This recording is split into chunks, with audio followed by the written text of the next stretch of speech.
Iko hivi mwana wa Mungu. Kwenye haya maisha tunayoishi haya, ogopa sana mtu kulia juu yako. Ogopa sana mtu kutembea kwenye maumivu, kwenye taabu, kwenye mateso, alafu wewe ukawa msababishaji.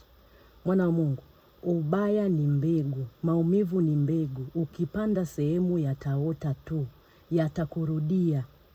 Yaani ogopa sana mtu aende kulia kwa Mungu, akae player point yake iwe ni wewe, kwa sababu ulimpitisha kwenye maumivu, umempitisha kwenye mateso, umempitisha kwenye taabu.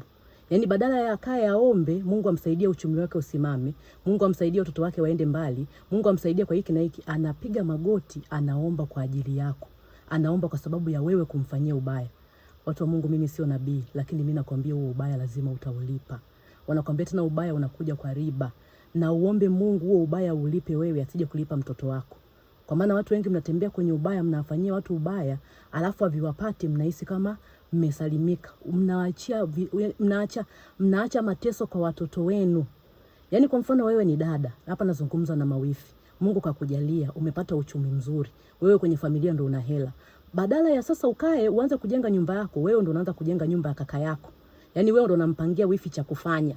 Yaani ukiamka asubuhi wewe ndo unampigia kaka mtu muanze kupanga biashara gani. Kaka yako akitaka kufanya kitu anaanza kwanza kukuambia wewe badala ya kumwambia mke wake. Mke wake akipiga magoti Mungu atakuacha?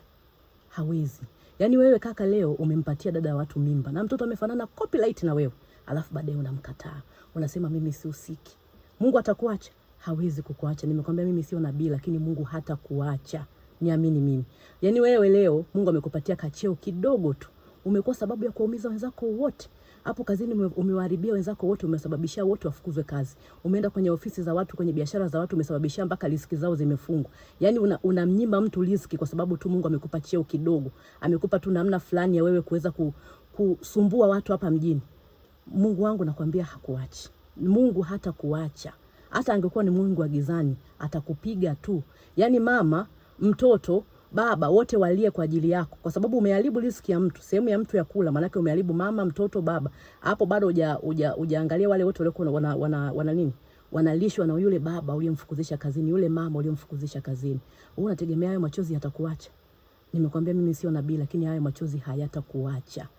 Ogopa sana kuwa chanzo cha mtu kulia. Ogopa sana kuwa chanzo cha mtu kupita kwenye maumivu. Mtu akae apige magoti alitaje jina lako kwa Mungu kwa sababu umemsababishia maumivu fulani, kwa sababu umemharibia ndoa yake.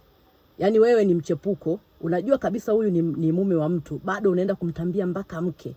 Unafikiria ile machozi ya mke atakuacha salama? Hayawezi kukuacha salama. Ogopa sana kuwa sababu ya mtu kulia. Ogopa sana kuwa sababu ya mtu maumivu. Babangu akiroa anasema hivi, hayo maumivu ni mbegu, itaota tu. Ubaya utarudi na riba zaidi ya ulichokifanya, na umuombe Mungu ulipe wewe mwenyewe, wasilipe watoto wako. Amina.